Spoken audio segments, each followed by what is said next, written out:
Look, patrons, this for y'all. Lupe Fiasco, Food and Liquor, man. Rod, I have to say you right. What? Oh. You know, me and you would always go back and forth. I would always say the cool better. Mm-hmm. You're like, no, man, Food and Liquor is better. And I never admitted it to you. Mm-hmm. But you was right. you was definitely right. Yeah, what? Y'all used to have that argument? Yeah, I used to have that argument. But you like Food and Liquor better than the Cool?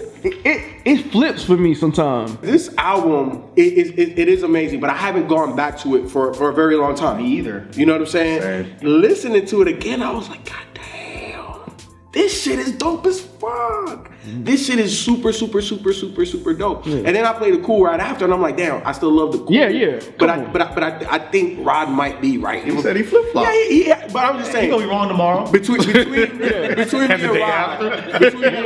this was always a topic of conversation. I feel like, and I know this isn't part of the review, but I feel like the Cool had a couple ones I didn't like. Whereas this one I could kind of play it through. The Cool I couldn't necessarily play it all the way through. I can skip on here. I'll wait till I get to me, but okay. Yeah, definitely. Well, shit. Put it on. Okay? Because this shit is like non-skippable for me. Hold on, let me pull the track list up. Because like I said, I couldn't remember which one we were doing. Because it flowed. Every track flowed. Like, that's what I felt. So like. I've never talked to y'all about Lupe Fiasco. No, you did. You said the Kick and Push you wasn't really a fan of. I remember. And I didn't listen to this album for 2 years after it came out. No, I remember. Food and Liquor. I was like, because all I heard was Kick Push. And I was like, I do not like I remember you saying that. At all. Mm-hmm. It's not good. And you still don't? You never did? I still don't really fuck with that track. No. I was like, I'm not fucking with this track. I don't like it. So you know how sometimes visuals might, enhance the song? Like the video is what I saw. Uh-huh. So you saw. Yeah. So okay. That was my introduction. So the visuals for me hit a little bit closer to home because like where he was kick pushing and skating and all of that. Chicago. No, but it was like my part of like where I grew up. That's what I'm saying. It was Yeah. So it was like Humble Park by the Puerto Rican flags and all of that. So it tugged, on the heartstrings for me. But yeah, like that was my first introduction to Lupe Fiasco was Kick Push, and I think this was around. That was everybody's first introduction for the most part. Nah, because did Touch the Sky come out before? Right? Okay. Touch the Sky came out. So I heard that song. Yeah. No, I hadn't heard that song. Remember, I wasn't fucking with Kanye back then, so I hadn't heard that song either. But people were saying, "Oh man, gotta go check out Kick Push." I was done skating at this point, but I was still part of that skater culture. So I was like, "Oh, let me go check it out." And I was like, "No, I'm not really feeling this." So you mean like the beat? Oh, man. I didn't think it was whack. I was just like, it's not really that good. Anyways, so when this song came out, people were like, "Oh, go listen to it." I listened to it. I did not like it at all. So I was just like, "Okay, well, I'm just gonna move on with my life." And I started dating somebody, and she was in love with Lupe Fiasco. She's like, "Oh my God, Lupe, oh my God, Lupe." So I was like, the Kick Push dude, like, I don't want to hear that shit. Kick Push, I don't want to hear that shit. She's like, "No, you gotta hear the album." I was like, "All right, fine." And I put it on. I was like, "Okay, the intro's tight." I forget who the woman's name is, but I was like, "Oh, I like this little intro thing, whatever." Yeah, it's cool. And then the reel came on. I was like, not feeling this song at all. I'm not feeling this song. Then Just Might Be Okay came on. I was like, "Oh, now here we go. Now this shit's tight." Then it got the Kick Push. I'm like, "Oh, here we go again." And then after that, I was good. Every other song, Kick Push, man. I am hating on Kick. I don't care for that song. Everything else on here, I Gotcha, loved it. The instrumental, loved, like the way he raps just so flawlessly. That's the one with that bass line in it? Yeah. But you know what's my shit? My favorite jam and one of my favorite Lupe songs, period. Daydreaming. Yes. Thank you, Myke. There you go, boy. I got my full on it, boy. Yes. That song is glorious. Like when it got to that song, I was like, okay, this guy is something special. Yeah. The whole idea of the robot, and then because I didn't get it for years, the whole idea of the robot, and then him flipping to the really stereotypical rap video, put some more titties on this, and then he's like, and then me and my robot sneak by, you don't even notice. I'm like, what's he talking about? And then when it clicked, I was like, Jesus Christ, this dude is so next fucking level. But even now, when I put this album on, I still don't feel real, and I'm still not a fan of Kick Push. Everything else, this album's incredible. Man, you don't like real? I want to say I wouldn't like it. It's just that I think his rapping is just better on other songs. Because it still to this day, it feels to me like the intro and Real are an intro to the album. Yeah. You know what I mean? Weird how he did that. Like it was the woman talking, then I think he came on and he did some talking too, and then Real, which felt like the intro track to the like album. an extension of it. I just feel like Food and Liquor just flows so well. It does. Yeah. It does. Yeah. After, by the time you get to track 5, then it flows perfectly. Before that, for me, it's a little bit choppy, but it's not like any of it's whack. Nothing is whack on this shit. Right. Like Real's not whack. It's just a personal preference. Yeah. I like Lupe when. See, that's why I like the Cool more. I know it's not about that. That's why I like the Cool more. Because I like Lupe when he's rapping like he's almost like you done pissed me off. And I'm gonna show you motherfuckers that I can fuck up anybody in this room. But I like that Lupe too. But go ahead. But you like that sweet, fluffy Lupe though. It wasn't at the time. It didn't sound sweet and fluffy. It was soulful. I think it was the things so that he was talking soulful. about, the content on here, I think was one of the things that interested me the most. Was because here's a guy that's kind of teetering on that mainstream level, and he's actually rapping about So I stuff. was like, exactly. So that's what I Rapping heard. about it So well. I heard So that musically, more. I get you, right? But I like the balance of being musically light but content heavy. You know what I'm saying? Because it's not beating you over the head. Exactly. You know what I'm saying? So you leave it. You leave it feeling good. You know what I'm Exactly. saying? Not too heavy and worn down. And I think by him being from Chicago, I think it was interesting him touching on so many different inner city kick topics, as well as skateboarding. Especially around that time. I think from a mainstream level, did that really started coming on the scene, like skateboarding, like just in the inner city like that? That was around I remember when black growing up, it kids wasn't started popular. skateboarding. Yeah. Like before that, it was black kids. We weren't allowed to ride boards. Right. So like, did that was that when it started getting like around that time? That's when it started getting Yeah, popular. around like the DGK era and all them kids. But yeah, I mean, skateboarding was still grimy. Okay. That's the thing. Okay. It was like skating was always grimy.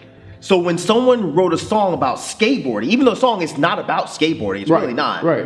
But when I heard it, I'm like, oh, it's a song about skateboarding. And it was like, it's too light. Like skaters weren't light. Like we weren't like these fluffy, happy. Nah, it needs to be grimy and ugly. That's why we listen to fucking Wu-Tang and shit like that. So when I heard that song, I was like, it didn't really, nah, because I didn't really get it. Okay. And even though I understand that song has really not nothing really to do- much yeah. to do with skateboarding at all, but I'm still just not really a fan of that song. And I thought it was interesting that he took a song from his album and made it the concept. But you knew something was special about that song. Yeah, When you yeah, heard something it, was- you when was I like, heard the Cool, I was like, it made I was sense. like, damn. Because it was a story, right? Yeah, yeah. And it's like when he made the Cool, it's like, oh yeah, that makes sense. That makes Yeah, sense. it makes sense. Yeah. They'll make I- an album based on that. I didn't get that connection until later, but even when I heard the song, I thought it was just like another cool song. a dope story. That was like a dope Playing story. words, but this is how I caught myself. It was too late.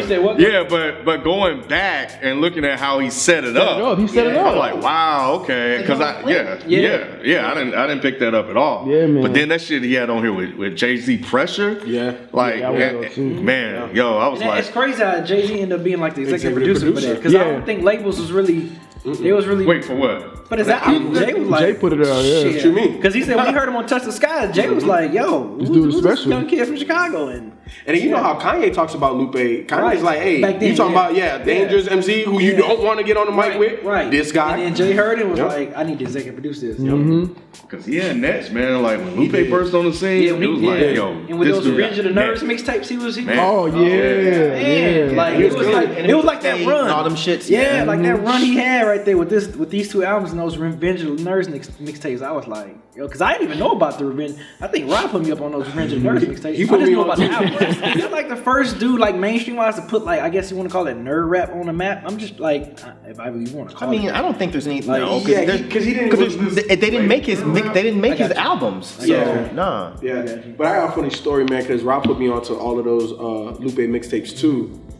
I will kid you not, that was the biggest motivator to get my work done. I would put on a Lupe mixtape, I would get everything done. But let me ask you guys this, because I was thinking about it when I was listening to it. So, I mean, obviously, this is a classic review, and we have to throw this out there. And I was wondering, is this a classic album? I struggle with that a little bit. Yeah, Because man. I mean, I do really, really enjoy it, but yeah, I mean, when I was listening, Like, is it just a good album? right, I think it's just a really great album, but I'm trying to think, like, is this really a classic? Like, what? Well, remember the criteria isn't about it being good. Right. Remember we talked about that. Who else was doing what Lupe was doing at the time? Who else was rapping over these? I don't think anybody was. That's right. That's what Nobody was refreshing was to me. this. I remember listening to this like, yo, this is super refreshing. Right. Like, Yeah, mainstream rap wasn't in a good mainstream spot. wasn't there. Yeah. It wasn't there. Oh, yeah, that was the ringtone, right around the ringtone era. Yeah, and then Lupe comes out with this. We never heard somebody like Lupe at the Crucial time. Conflict, Twista, Common, and Kanye really like that. Exactly. Really, And I think in Kanye Chicago. ushered that new era of that Chicago sound, and Lupe was like the first one. I was always curious as to why Jay didn't really hold on to him tighter. Me too. You know what I'm saying? That didn't make any sense to me. Yeah. I pulled up some of the I know, albums. I'm telling Young you. Dro was hot. Yeah. Ludacris released his shit. Yeah. It was Doctor's refreshing. Advocate came out. Yeah. Busta Rhymes, The Big Bang. See? Yeah. It was different. I remember feeling that. Yeah. I know I remember. And that's what I think I always put Food and Liquor over the Cool because it gave me that feeling. I was like, man, this really changed. Yeah, but How I was looking at- classic. So that's the reason for you why it's classic because it came in a Shoulder time Lean. where Shoulder Lean was dope. Right. I think it's classic for me because it's a pretty much flawless album. You can play Yeah, it through, 1000. right?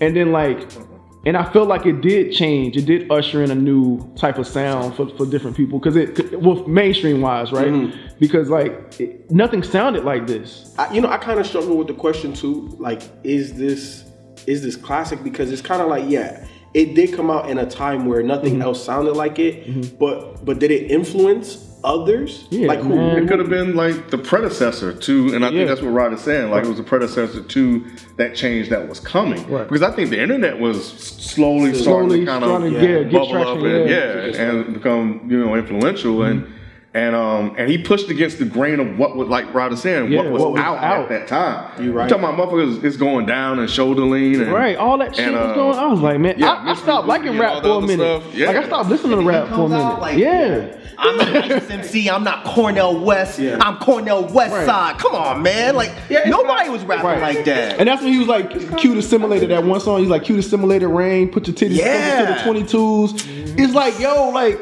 this nigga's like, he's Man. shitting on the people that's out right now. Yeah. Yeah. There's a strong case to be made for it, and I think he definitely can go into it can definitely be classified as a classic. So, but yeah, I was just when I was listening to it, I was like, man, is this just a really really great album or is this a classic album? Right. And what were the qualifiers to make it so? Right. So I mean, there's a reason that Lupe is looked at as one of the best rappers Right, of all exactly. time. Like, there's a reason, and I think it's this album. I think only thing the Cool did was just like put it in Solidify it, stone and be like, all solidify right, it. this guy's the shit. Right. Because I mean, if you think about it, he only had 2 albums before Lasers. Yep. Lasers wouldn't have made people that upset had, Right. had these albums not really Exactly. changed As good as they shit. were. Yeah. Yeah. Did anybody recognize that he didn't use any profanity on this one? I did. You did? I did. Yeah, Yep. Because yeah. the only cussing he does really is the N-word. It's the N-word, He yeah. doesn't say fuck. Right. Shit. None of Shit, that. none of that. Yep. Yeah. But he still has a parental advisory sticker on his album. Right. there's a song here. I was just looking at the track list in my iTunes, and there's one song that has E on it that's explicit. And I saw the other ones did not have it, but I didn't know it was because it's only one song where he uses a curse word. I want to say it's American Terrorist. For the But most still, part, he didn't still- curse on any of the For other him records. to rhyme the way he was rhyming and not say a cuss word. Yeah, I brought that up when we interviewed Odyssey. Yeah. Because how he didn't say Right. he said he didn't do it. I asked him, did he ever notice that Lupe didn't curse? He's like, no, I never noticed that. Nobody ever noticed it. That's what I'm saying. Because like a lot of the stuff on here was hard that you almost assumed that he. You almost assume I'm it. thinking, and I'm like, damn, this motherfucker really. Go back and listen. You're like, yo, he really's not I don't think he cursing. does on the Cool either.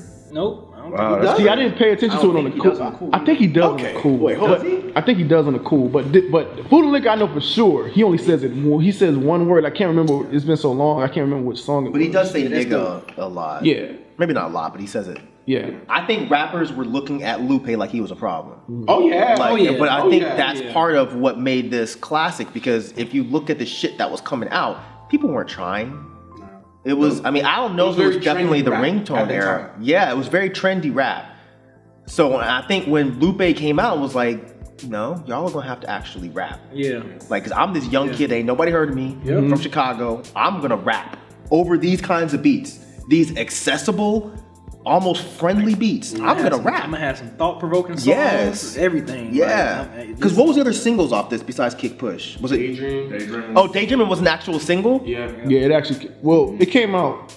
Well, I guess they released it as a single after the album was out for a while. Yeah. It was out. The album was out for a while, Okay. and then they released it. I didn't know this. Was it a video? Was there a video for Yeah, it? it was a Kick video. Push, I got Matter of you. fact, I got the you. whole Daydream. robot shit that was in that video. I've never seen the video. Oh wow! So And that's yeah. that's like my favorite Lupe song. So he used the robot thing in that video. Oh shit, I'm about to go home and look. Yeah. All right. So why is it a classic? Just putting this shit on, you don't have to skip a track. Don't listen to what Myke says, but you don't have to skip a track, and that's why I had to start this review saying, "Right, you like." After going back to this one, I was like, "Damn, man, this nigga might be right. Man. He might be right." The Cool's still dope. This is super The Cool dope. is definitely dope. Yeah, it's definitely a classic, especially after I talked with the guys. But yeah, man, I co-sign the classic stamp. Yeah, I guess it is a classic. I just didn't look at it that way at first, but thinking back to all the stuff that came out at that time, I mean, yeah, it was refreshing. It was good to hear an MC on the mainstream level, like really caring about lyrics and caring about having song themes and everything. So yeah, I mean, I guess it is a classic from that standpoint. Putting this thing into context now, after having this discussion with everyone, I can definitely identify this as a classic album. Considering all of that and what he did at that time, yeah, it was incredibly risky, incredibly and dope that he did it, because it couldn't have worked. Like, the music can stand for itself, but it couldn't have been taken and consumed by the hip hop fans the way that it was on a mainstream and underground level. And it set up the next album. Yeah. Like, I think that's something that's missed too. Like, he took the Cool and the song The Cool and used that to launch, the next album. I think that what Lupe was doing at the time that this album came out was completely the antithesis of what a lot of other rappers were doing. And I think that this album helped assist in a change that happened over the next 2 or 3 years. I think Lupe was following that old school formula of putting, real rapping over accessible production. And a lot of rappers at the time weren't doing that, but they started doing it again after. I have said that there's a couple songs that I don't like, but that don't mean shit. The rest of this album is fucking amazing. Absolutely amazing.